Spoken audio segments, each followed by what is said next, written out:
Desde el 2010 hasta junio de este año, junio 2013, hemos completado la etapa de ingeniería básica extendida.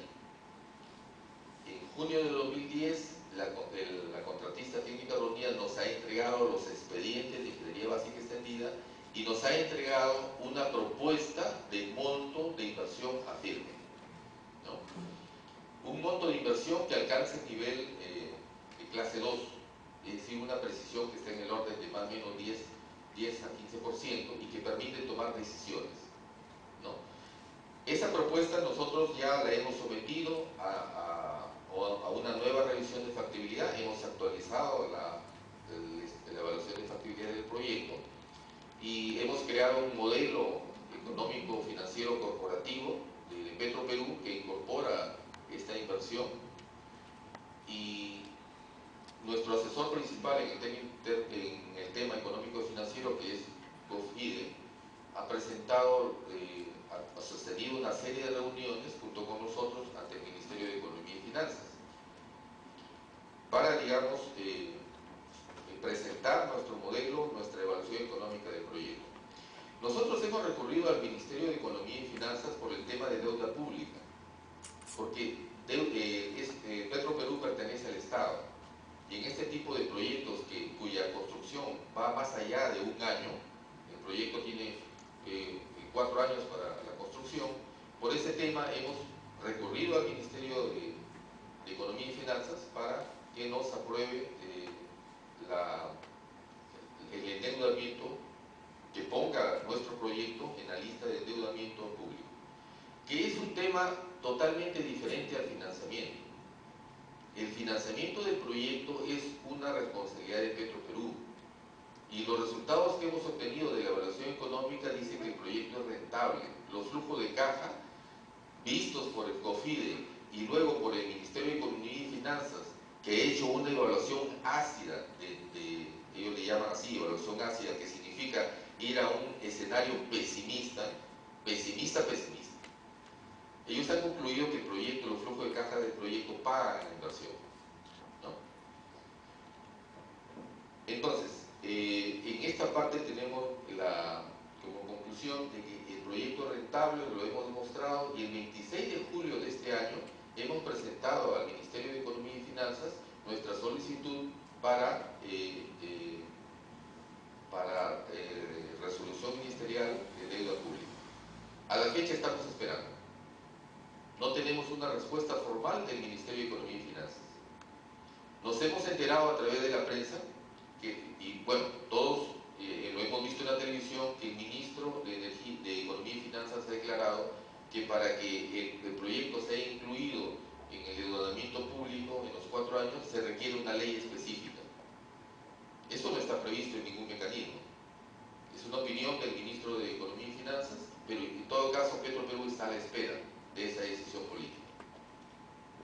El mecanismo formal, lo que establecen las disposiciones de megaproyectos nacionales, es de que Petroperú, como una empresa del Estado, tiene que recurrir al Ministerio de Economía y Finanzas para solicitud de deuda pública, nada más. Y no es un dinero que sale del Estado, del Tesoro Público, no. Los flujos son del proyecto mismo. Se sale para que la deuda pública figure en los planes macroeconómicos del país, ¿no? Entonces, esa es la situación actual. El equipo proyecto ha concluido las labores de ingeniería básica extendida, ha concluido las labores de definición del monto del proyecto, y hemos cumplido con entregar nuestra solicitud al Ministerio de Economía y Finanzas y estamos ahí, a la espera. Ojalá en este mes o el siguiente o el que viene, bueno, este mes ya está terminando, en el mes de noviembre podamos tener noticias al respecto. Bueno, justamente yo le decía que está definido el alcance del proyecto, ya tenemos una ingeniería básica extendida completada. En esta parte quiero dejarlo al ingeniero Gustavo Herrera. Esta unidad de FlexiCooking, que se le llama unidad de conversión profunda, porque convierte la corriente de residuos de la unidad de vacío, que son la corriente más pesada, en productos de mayor valor agregado, como GLP, gasolina y diésel principalmente. Bueno, en ese contexto,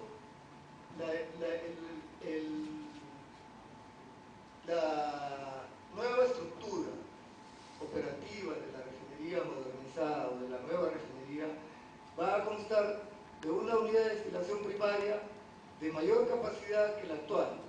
El 50% de la capacidad se va a incrementar, como podemos ver, de 65.000 vamos a pasar a 95.000 barriles por día. Igualmente, la unidad de destilación al vacío se va a ver casi duplicada su capacidad. De 28 vamos a pasar a aproximadamente 53.000 barriles. La unidad de craqueo catalítico va a pasar de 19.000 a 25.000 barriles de petróleo por día. Y todas las unidades de servicios auxiliares y facilidades afines para que este conjunto funcione como tal, también han sido incluidas en este proyecto, además de las unidades también necesarias para el objetivo principal del proyecto, que es la desulfurización. Vamos a tener una unidad de destilación de sulfurización del diésel, que es la unidad principal de este rubro. Vamos a tener unidades de sulfurización de las naftas producidas en la unidad de destilación primaria. Vamos a tener una unidad también de tratamiento de naftas producidas en la unidad de craqueo catalítico, o mejor dicho, en esta unidad de craqueo catalítico, y una unidad de reformación catalítica cuyo objetivo es incrementar el octanaje de las gasolinas. Actualmente Petroperú tiene un octanaje de las gasolinas que produce relativamente bajo, por lo cual nos vemos obligados a importar componentes de alto octanaje o gasolinas de alto octanaje para mezclarlas con nuestras gasolinas y poder obtener los diferentes grados comerciales de octanaje de las gasolinas que se expenden en el país. Esta unidad de reformación catalítica tiene por objetivo incrementar el octanaje de estas gasolinas, y de esta forma evitaremos en el futuro la importación de gasolinas de alto octanaje. También se ha considerado una unidad para el tratamiento del GLP, ¿no? Para desulfurizar el GLP, y todas las unidades afines para lograr la desulfurización, que es el objetivo principal de este proyecto.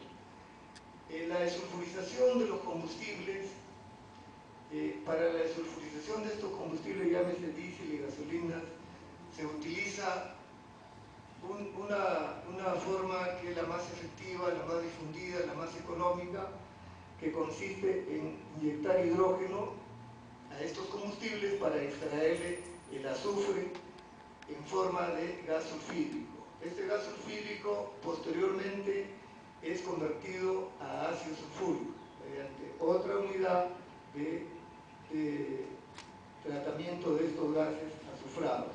Por esta razón es necesario instalar una planta de producción de hidrógeno.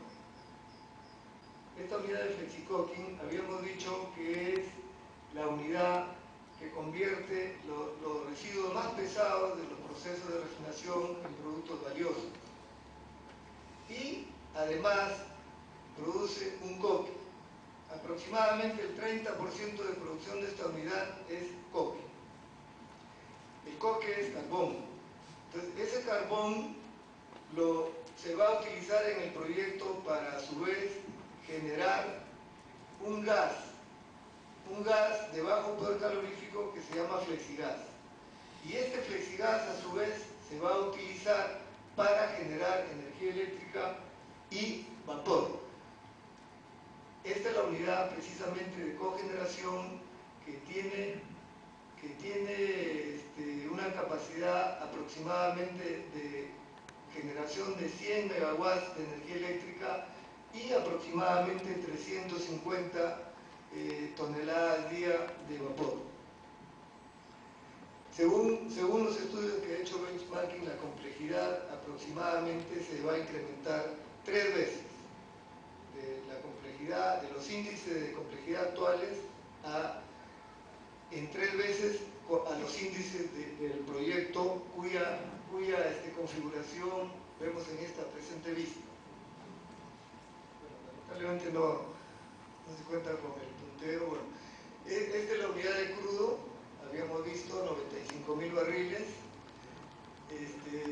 Luego tenemos la unidad de destilación al vacío, la unidad de flexicocking, la unidad de craqueo catalítico, la unidad de tratamiento de diésel, etc. Lo que está en verde es lo que va a desarrollar la compañía técnica Reunidas. Lo que está en celeste es lo que vamos a construir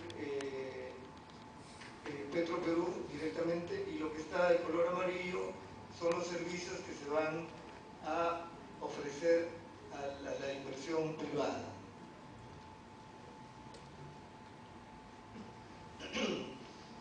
Bueno, el proyecto realmente es prácticamente una nueva refinería. Sin embargo, se va a utilizar parte de la infraestructura existente actualmente y que va a permitir, o que ha permitido, abaratar el monto de la inversión del proyecto, en aproximadamente 1.200, 1.300 millones de dólares. ¿Qué es lo que se va a utilizar de la infraestructura existente? Por ejemplo, el muelle de carga líquida,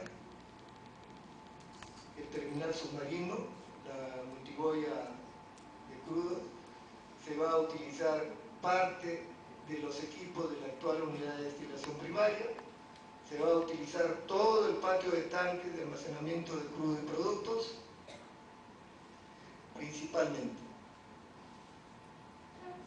Y también toda la, digamos, la zona residencial de Punta Arenas, que es parte también del... La refinería prácticamente se va a aprovechar al máximo toda el área existente actualmente para poder construir todo el proyecto, ¿no? Acá tenemos distribuido todas las nuevas unidades de proceso, por ejemplo acá va a estar la unidad de flexicocking, etc. No va a ser necesario ampliar los linderos de la actual refinería para poder instalar estas nuevas unidades de proceso o nuevos servicios o nuevas facilidades, etc. Bueno, sabemos que estamos ante un megaproyecto, ¿no? Como tal, las necesidades de ingeniería, las necesidades de mano de obra calificada, como también la mano de obra no calificada, va a ser inmensa. Aquí podemos ver algunos indicadores de lo que va a ser necesario para poder construir este megaproyecto. Va a permitir un alto aporte al PBI nacional y regional, va a generar mayor empleo en la región, va a permitir la sustitución de importaciones por productos nacionales, va a permitir el procesamiento de crudos pesados de nuestra selva peruana. Ahí está la reserva del Perú, el petróleo. Y también va a permitir el aumento de la canasta, del precio de la canasta de productos, lo cual le da rentabilidad al proyecto. Estos enfoques son, además de los lineamientos de política de Estado, están dentro del marco de obtener la mayor rentabilidad posible del proyecto. Por otro lado, va a haber la participación de inversión pública y también de inversión privada al mismo tiempo. Entonces acá un poco que no es el mito de que Petroperú solamente es el único que interviene y pidiendo fondos al Tesoro Público, eso está descartado. Va a haber participación de la inversión privada y por otro lado el proyecto no requiere de fondos del Tesoro Público. Se paga con su propio flujo de caja. Ahora, si el proyecto no se realizara, entonces las refinerías tendrían que cerrar, por lo que les expliqué de la calidad de los combustibles a nivel mundial. Y bueno, la alternativa extrema contraria del proyecto es justamente no hacer el proyecto. Y eso, bueno, va a tener efectos realmente muy fuertes, tendría un efecto muy fuerte sobre la economía local y nacional. Bien, espero no haberlos estresado mucho y les reitero mi agradecimiento.